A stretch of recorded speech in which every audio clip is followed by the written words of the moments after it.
Hello friends, நம்ம previous வீடியோவில் நம்ம மொபைல் பேக்ரவுண்டில் தேவையில்லாமல் ஆனில் இருக்கிற ஃபியூச்சர்ஸை ஆஃப் பண்ணுறது மூலமாக மொபைல் பேட்டரி ட்ரைன் பண்ணுறதை ஸ்டாப் பண்ணுறது அப்படிங்கிறத பற்றி பார்த்துருந்தோம். இன்னும் அந்த வீடியோவை பார்க்காதவங்க கீழே டெஸ்கிரிப்ஷனில் வீடியோவோட லிங்க் கொடுத்துருக்கேன். கண்டிப்பாக வாட்ச் பண்ணி டிசேபிள் பண்ணுங்கள். அப்போ தான் உங்கள் மொபைல் ட்ரைன் ஆகிறத ஸ்டாப் பண்ண முடியும். அந்த வீடியோவோட தொடர்ச்சி தான் இந்த வீடியோ. இன்னும் நம்ம மொபைலோட பேக்ரவுண்டில் தேவையில்லாமல் ரன் ஆகிட்டு இருக்கிற நிறைய ஃபியூச்சர்ஸை ஆஃப் பண்ண போகிறோம். இதை ஆஃப் பண்ணுறது மூலமாக நம்ம மொபைல் பேட்டரி ட்ரைன் பண்றதை டோட்டலா ஸ்டாப் பண்ண போறோம். சோ ஸ்கிப் பண்ணாம பாருங்க. வாங்க நம்ம வீடியோக்குள்ள போலாம். நெக்ஸ்ட், உங்க மொபைல்ல செட்டிங்ஸை கிளிக் பண்ணிக்கங்க. இப்போ எந்த மொபைல்ல இருந்து வேணும்னாலும் இதை ட்ரை பண்ணுங்க. சோ மேல இருக்கிற சர்ச்சை கிளிக் பண்ணி FIND ஃபைண்ட்னு சொல்லி கொடுங்க. உடனே ஃபைண்ட் ஹப்னு வந்து டிஸ்ப்ளே ஆகுது பாருங்க. அந்த ஃபைண்ட் ஹப்பை கிளிக் பண்ணிக்கங்க. இப்போ பாருங்க என்ன சொல்லுதுன்னா, allow device to be located. அதாவது இந்த மொபைல் உங்களுக்கு ஏதாவது தொலைஞ்சதுன்னா இப்போ இதை எனேபிள் பண்ணி வச்சிருக்கிறது மூலமா உங்க மொபைலை கண்டுபிடிக்கலாம் அப்படின்னு சொல்லுது. சரி, ஓகே, இதை எனேபிள் பண்ணி வச்சிருந்தா கண்டுபிடிக்க முடியுமானா கண்டுபிடிக்க முடியாது. ஏன்னா அதுக்கு கீழேயே சொல்லுது பாருங்க, turn on device location. So இந்த லொகேஷனை நீங்க ஆஃப் பண்ணி வச்சிருந்தீங்கன்னா நீங்கள் இந்த மொபைல் தொலைஞ்சதுன்னா கண்டுபிடிக்க முடியாதுன்னு சொல்லுது. நம்ம மேக்ஸிமம் லொக்கேஷனை ஆன் பண்ணி வைக்க மாட்டோம். லொக்கேஷனை ஆன் பண்ணி வச்சோம்னா நம்ம மொபைல் பேட்டரி நிறைய செலவாகும். அதனால எப்பவுமே லொக்கேஷன் நம்ம ஆஃப் பண்ணி வைப்போம். அப்போ ஆஃப் பண்ணி வச்சுட்டு இருக்கும் பொழுது இந்த ஃபைண்ட் ஹப்புக்குள்ளே இதை எனேபிள் பண்ணி வச்சுருந்தோம்னா அது நம்மளுக்கு யூஸ் இல்லை. ஒன்றா ரெண்டையுமே ஆன் பண்ணி வைக்கணும், இல்லைன்னா ரெண்டையுமே ஆஃப் பண்ணி வைக்கணும். ஸோ தட் நான் லொக்கேஷன் ஆஃப் பண்ணி வச்சுட்டு இருக்கிறதுனால இந்த அலோ டிவைஸ் டு பி லொக்கேட்டடுங்கிறத நான் ஆஃப் பண்ணிக்கிறேன். இல்லை எனக்கு தொலைஞ்சதுன்னா கண்டுபிடிக்கணும்னு நீங்க நினைச்சீங்கன்னா லொகேஷனையும் ஆன் பண்ணி வைக்கணும். At the same time find ஹப்லையும் ஆன்ல இருக்கணும். இது மூலமா உங்க பேட்டரி அதிகமாக செலவாகும். அதையும் நீங்க யோசிச்சுட்டு ஆன் பண்ணி வைக்கணுமா வேண்டாமான்னு முடிவு பண்ணிக்கங்க. நெக்ஸ்ட், உங்க மொபைல்ல செட்டிங்ஸை கிளிக் பண்ணிக்கங்க. அப்படியே லைட்டா ஸ்க்ரோல் பண்ணீங்கன்னா பிரைவசின்னு இருக்கும். பிரைவசியை கிளிக் பண்ணிக்கங்க. இதுக்குள்ள யூசேஜ் அண்ட் டயக்னாஸ்டிக்ஸ் இருக்கும். அதை கிளிக் பண்ணிக்கங்க.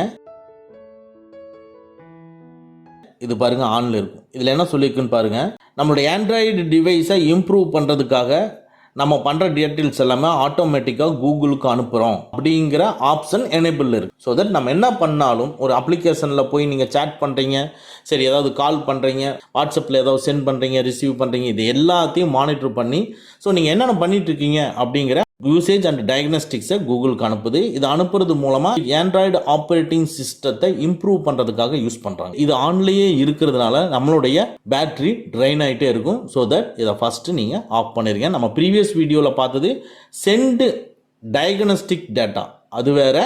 பட் இது யூசேஜ் அண்ட் டயக்னாஸ்டிக்ஸ் டேட்டா. ஓகேங்களா? இந்த யூசேஜ் அண்ட் டயக்னாஸ்டிக் டேட்டாவை ஆஃப் பண்ணிடுங்க. செகண்ட் மொபைலில் சேம் அதே மாதிரி தான். செட்டிங்ஸை கிளிக் பண்ணிக்கங்க. அதுக்குள்ளே அப்படியே பிரைவசி கிளிக் பண்ணிக்கங்க. அப்படியே கீழே ஸ்க்ரோல் பண்ணிட்டே வந்தீங்கன்னா யூசேஜ் அண்ட் டயக்னாஸ்டிக்ஸ் ஆன்ல இருக்கும். அதை ஆஃப் பண்ணிருங்க.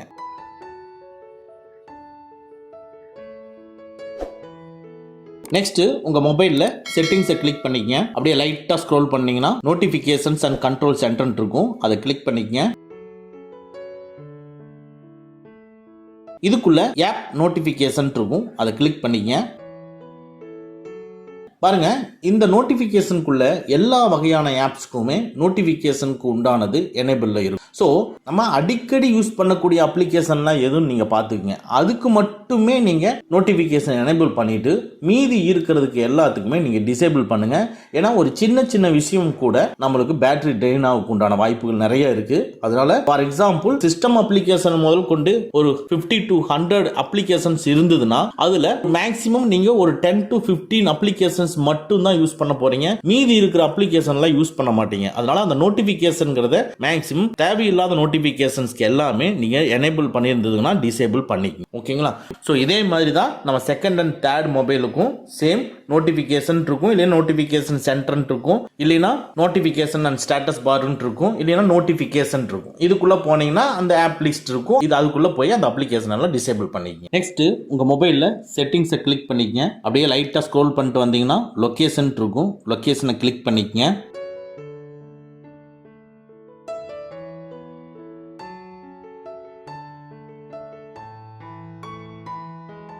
கீழே பார்த்தீங்கன்னா எர்த்குயிக் அலர்ட்ஸ் ஆன்ல இருக்கு. இது யூஸ்ஃபுல்லான ஃபீச்சர் தான். பட் இது நமக்கு யூஸ் ஆகுமா அப்படிங்கிறத யோசிங்க. எமர்ஜென்சி லொக்கேஷன் சர்வீஸ் ஆனில் இருக்குது. ஓகேங்களா? ஸோ எர்த்குவைக் அலர்ட்ஸு நம்ம இதை பேஸ் பண்ணி தான் நம்ம பண்ணுவோன்ட்டு கிடையாது. ஸோ தட் இதை ஆஃப் பண்ணிடுங்க. அதே மாதிரி எமர்ஜென்சி லொக்கேஷன் சர்வீஸும் நம்ம ஆஃப் பண்ணிக்கலாம். ஓகேங்களா? ஸோ இந்த மாதிரி நமக்கு தேவையில்லாத யூஸ்ஃபுல்லான ஒன்று ஆனில் இருக்கும். இதை ஆஃப் பண்ணிக்கங்க. எர்த்குவைக்கும் அண்ட் எமர்ஜென்சி லொக்கேஷனையும் ஆஃப் பண்ணிக்கங்க. ஓகே, செகண்ட் மொபைலில் செட்டிங்ஸை கிளிக் பண்ணிக்கங்க. அதுக்குள்ளே லொக்கேஷனை கிளிக் பண்ணிக்கங்க. அதுக்குள்ளே லொக்கேஷன் சர்வீசஸை கிளிக் பண்ணிக்கங்க. சேம் இதே மாதிரி தான் எர்த்குவைக் அலர்ட்டும் எமர்ஜென்சி லொக்கேஷன் சர்வீஸும் எனேபிள் இருக்கும். டிசேபிள் பண்ணிக்கங்க.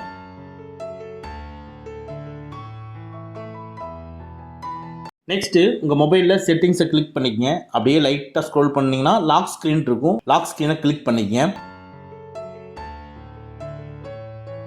இந்த மொபைலில் அப்படியே லைட்டாக ஸ்க்ரோல் பண்ணிங்கன்னா கிளான்ஸ் ஃபார் எம்ஐன்னு இருக்கும். அதை கிளிக் பண்ணுங்கள். இதுக்குள்ளே வால்பேப்பர் கரோசல் எனேபிளில் இருக்கும். எனேபிளில் இருந்ததுன்னா டிசேபிள் பண்ணிடுங்க.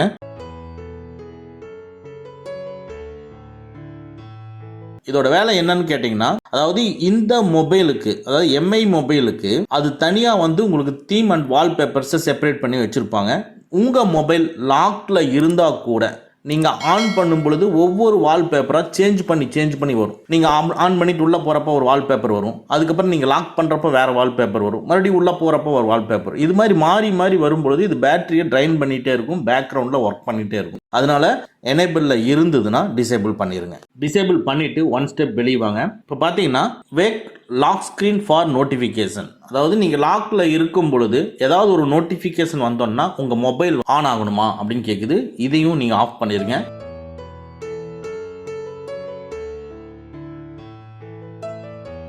நெக்ஸ்ட் மொபைலில் செட்டிங்ஸை கிளிக் பண்ணிக்கங்க. அப்படியே லைட்டாக நீங்கள் ஸ்க்ரோல் பண்ணிங்கன்னா வால்பேப்பர்ஸ் அண்ட் பர்சனலைசேஷன் இருக்கும். அதை கிளிக் பண்ணிக்கங்க. இதுக்குள்ளே பார்த்தீங்கன்னா லாக் ஸ்க்ரீன் இருக்கும். அதை கிளிக் பண்ணுங்கள். இதுக்குள்ள லைட்டாக ஸ்க்ரோல் பண்ணிங்கன்னா மேகசின் லாக் ஸ்க்ரீன் இருக்கும். அதை கிளிக் பண்ணுங்க. இதுக்குள்ள லாக் ஸ்க்ரீன் கரோசியல் எனேபிளில் இருந்ததுன்னா டிசேபிள் பண்ணிருங்க. இதை டிசேபிள் பண்ணிட்டீங்கன்னா உங்களுடைய மொபைல் பேட்டரியை எடுத்து ட்ரைன் பண்ணாது. இல்லைன்னா சேம் நம்ம இப்போ ஃபர்ஸ்ட் மொபைலுக்கு சொன்ன மாதிரி தான் ஒவ்வொரு பிக்சர்ஸை உங்களுக்கு ஷோ பண்ணிகிட்டே இருக்கும். அதுதான் இந்த மேகசின் சர்வீஸோட வேலை. ஸோ தட் அதுலேருந்து வெளியே வந்துருங்க. இப்போ தேர்ட் மொபைலுக்கு பார்ப்போம். தேர்ட் மொபைலில் செட்டிங்ஸை கிளிக் பண்ணிக்கங்க. அதுக்குள்ளே லாக் ஸ்க்ரீன் அண்ட் வால்பேப்பர்னு இருக்கும். அதை கிளிக் பண்ணிக்கங்க. இதுக்குள்ள லாக் ஸ்க்ரீன் செட்டிங்ஸ்ன்னு இருக்கும். அதை கிளிக் பண்ணிக்கங்க. இதுக்குள்ள லாக் ஸ்க்ரீன் போஸ்டர்னு இருக்கும். அதை கிளிக் பண்ணிக்கங்க. அதுக்குள்ள லாக் ஸ்க்ரீன் போஸ்டர் வால்பேப்பர் எனேபிளில் இருந்ததுன்னா டிசேபிள் பண்ணிருங்க. ஏன்னா இது ஆனில் இருந்தாலும் லாக் ஸ்க்ரீனில் நீங்கள் ஆன் பண்ணும் பொழுதெல்லாம் ஒவ்வொரு வால்பேப்பரை மாற்றி கொண்டு வந்து வச்சுட்டே இருக்கும். இது மூலமாக பேட்டரி ட்ரைன் ஆகும். ஸோ தட் இதை டிசேபிள் பண்ணிவிட்டு ஒன் ஸ்டெப் வெளியே வாங்க. இப்போ வெளியே பார்த்தீங்கன்னா change lock screen wallpaper based on theme இருக்கு. அது எனேபிள் இருந்ததுன்னா அதை டிசேபிள் பண்ணிருங்க. ஸோ இந்த ஆப்ஷனை நீங்கள் டிசேபிள் பண்ணுறது மூலமாக உங்களுடைய பேட்டரி ட்ரெயின் ஆகிறத ஸ்டாப் பண்ணிக்க முடியும். ஓகே ஃப்ரெண்ட்ஸ், இந்த பார்ட் 2 வீடியோ இதோட கம்ப்ளீட் பண்ணுறேன். இன்னும் 10க்கும் மேற்பட்ட ஃபியூச்சர்ஸை நம்ம கண்ட்ரோல் பண்ண வேண்டியதாக இருக்குது. அதை நம்ம பார்ட் 3ல பார்ப்போம். ஸோ இந்த பார்ட் 2 வீடியோ உங்களுக்கு யூஸ்ஃபுல்லாக இருந்துச்சான்னு கமெண்ட்டில் சொல்லுங்கள். பார்ட் 3 வீடியோ உங்களுக்கு வேணுமான்னு கீழே சொல்லுங்கள். அதுக்கு தகுந்த மாதிரி சீக்கிரமாகவே மேக் பண்ணி அப்லோட் பண்ணுறேன். ஓகே ஃப்ரெண்ட்ஸ், அவ்வளோதான். இந்த வீடியோ உங்களுக்கு பிடிச்சிருந்தனா லைக் பண்ணுங்கள். உங்கள் நண்பர்களுக்கு மறக்காமல் ஷேர் பண்ணுங்கள். இந்த மாதிரி டெக்னிக்கலான விஷயங்களை நீங்கள் தெரிஞ்சுக்கணும்னா நம்ம சேனலை மறக்காமல் சப்ஸ்கிரைப் பண்ணிக்கங்க. கூடவே இருக்கிற பெல் ஐக்கானை ப்ரெஸ் பண்ணிக்க. நம்மளுடைய அடுத்த வீடியோ உங்களுக்கு உடனுக்குடன் தெரிய வரும். Thank you friends. Thank you very much. See you again in next videos.